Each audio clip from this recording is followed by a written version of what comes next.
this week's review, we've got Kirby's Epic Yarn. Now, as you can tell, Kirby isn't exactly your testosterone madness. Instead, it's actually one of the most adorable platformers you will ever play. But is this quilt a masterpiece sewn together with awesome, or falling apart at the seams? So, let's begin with the story, which begins with our hero Kirby just enjoying a leisurely stroll until he sees one of his favorite tomatoes, which he sucks up, which in return pisses off this magician Yin Yarn, who then sucks up Kirby into a sock, which teleports him to this magical world called Patchland. And then he meets Prince Fluff, and after he saves him, he finds out that he can no longer use his sucking up abilities, but instead he can now transform into all sorts of things like a car, an umbrella, etc., etc. And so Kirby and Prince Fluff decide to venture out to save Patchland in hopes of Kirby finding a way home. Yeah. Okay. So I realize people don't probably play Kirby games for their story. That's all fine and good. This game isn't going to change anybody's minds. It's narrated by this guy, and he narrates everything, even what they're saying, and he changes his voice quirk depending on which character is speaking. And it's really for the younger kids, but it's kind of amusing. If you don't like it, though, you're free to press pause. You are not going to miss out anything. With that said, I'm going to move on to some gameplay elements. What are you doing? Stop that! Kirby's Epic Yarn plays like a typical Kirby game, except at the same time it doesn't. You don't have the 6 jumps, sucking up people and getting powers, but you do have your own transformations, and it still keeps it Kirby feel towards everything that's going on. The controls are fairly simple, and just like Metro Other M, you're holding the remote on its side. Pressing 1 lets Kirby throw out a little whip instead of his typical inhaling. And doing this, you can interact with the environment, pick up enemies, throw them, etc. As you dash, pressing over twice, you'll turn to a little car. You know, if you press 2, the jump button, while you're in the air, you'll turn to a little parachute. Down, you'll turn to a weight, while you're in the air, of course, to smash obstacles below you. It's all very straightforward. While not provoked by inhaling in the various stages, there are moments when Kirby and Prince Fluff can transform into different things, ranging from a spaceship, a fire truck, and a mechanized robot that you might have seen in the trailers. And some of these have motion controlled attachments. For instance, the fire truck, as you tilt the Wii remote around, you'll spray water, which will put out fire and stuff. And for the robot, as you tilt the controller, you'll shoot out rockets. A lot of these moments are quite fun, especially when you use the yarn to pull away stuff in the environment, like patches in the background, or buttons so that it'll bring parts of the stage closer to you. And stuff like the fire truck is also really fun. Just flailing it around like a maniac is pretty funny to see. Now, as I hinted to when I mentioned the robot, the entire game can be played in co-op, as second player takes control of Prince Fluff. Prince Fluff has every same ability that Kirby has, so feel free to play with your friend if you want to do so. Word of warning though, it does have sort of new Super Mario Bros. Wii sort of system, so you will bump into your teammate, and you can pick up and throw him. However, in this game, that can help you reach new areas. Now, progressing through Kirby's Epic Yarn is much like that of Kirby's Adventure. After you beat a stage, you unlock a patch, which, once thrown on the world map, creates a really cool animation and unlocks the next stage. And of course, after a few stages, you unlock the boss battle for that world, which, when beaten, unlocks the next stage. Of course, there's way more to it than that. In each stage, there are 2 treasures, which I'll get to in a moment, and a music CD. And beyond that, as you play through the stages, you collect beads. Now, Kirby doesn't have any health. You can't actually die, so there's no life, no lives, no health.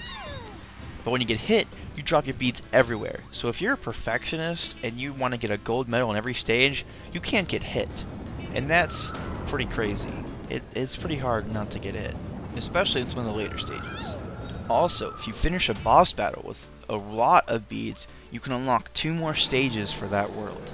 And that goes for every single world in the game. Now, if you're wondering about the treasures and what the beads are actually used for, let me tell you. Okay, while in Patchland, Kirby has his own pad, an apartment in Patchland. Now, in this apartment, you can decorate with all of the treasure you found on the stages. And you can use your beads to buy new furniture and sort of a la Animal Crossing, except not as in-depth, decorate your little home. But there's more to it than that also as well. What you can do is you can help upgrade and fill in the other rooms in this apartment that this guy runs. And that'll bring new people to live there with you.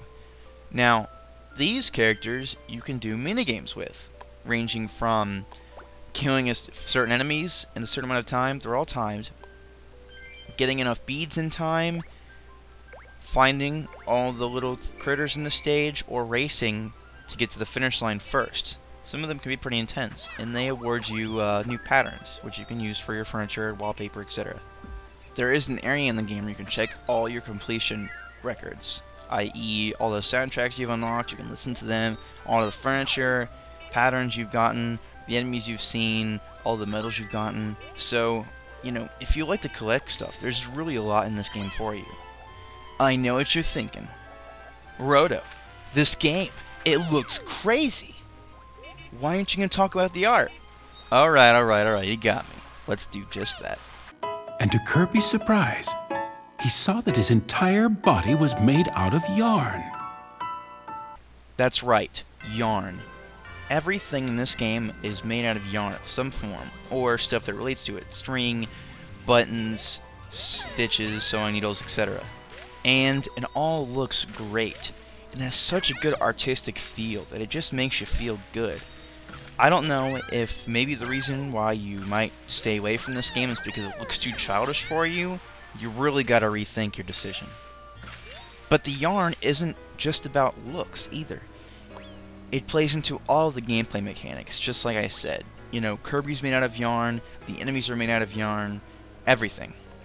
I like to explain more, but you guys are better off just watching the clips that I've been showing as the review's been rolling along. But yeah, when it comes to looks and art design, Kirby's Epic Yarn is definitely an original experience. Let's just say it's no surprise that it won Best Graphics at 2010's E3. But I would be doing you an injustice if I had you convinced that the art design was the only thing beautiful about Kirby's Epic Yarn. The music is fantastic, and probably my favorite soundtrack of any video game that's been released this year. Just like the entire flow of the game itself, the music is very calm, but still got that great Kirby feel. It's got nice piano tunes, and oh man, I dig the music in this game. I really wish Club Nintendo would release the soundtrack or something. But don't take it from me, listen to 2 of these tracks.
So, as you can tell, Kirby's Epic Yarn has a pretty solid all-around package. It's not the longest game, but it's not the shortest game. I 100% of the game, and it ran me about 12 or so hours. Of course, I tried to get through it fairly quickly, so I don't know how long it'll take you. However, whether you're playing this game alone or with a friend, I think it's a very enjoyable experience. If the story isn't your thing, you can skip it and just enjoy the great platforming and art design and music. So, with that, time to round up my score. With great art design and great music and enjoyable platforming, Kirby's Epic Yarn is a very good experience. Hampered only by the fairly young story elements, and it's a little bit on the easy side, but as is every Kirby game. So, you know what you're jumping into. So, with my argument presented before you, I give Kirby's Epic Yarn an A. Hard to go wrong with good music, good art design, good gameplay, and fun. And, when you're paying for games, a fun and memorable experience is always worth your money. Down the hatch. And there you have it. Like the video? Hate it? Leave a comment. Always appreciated. But be sure to check us out at GamersArcadia.com and find us on YouTube.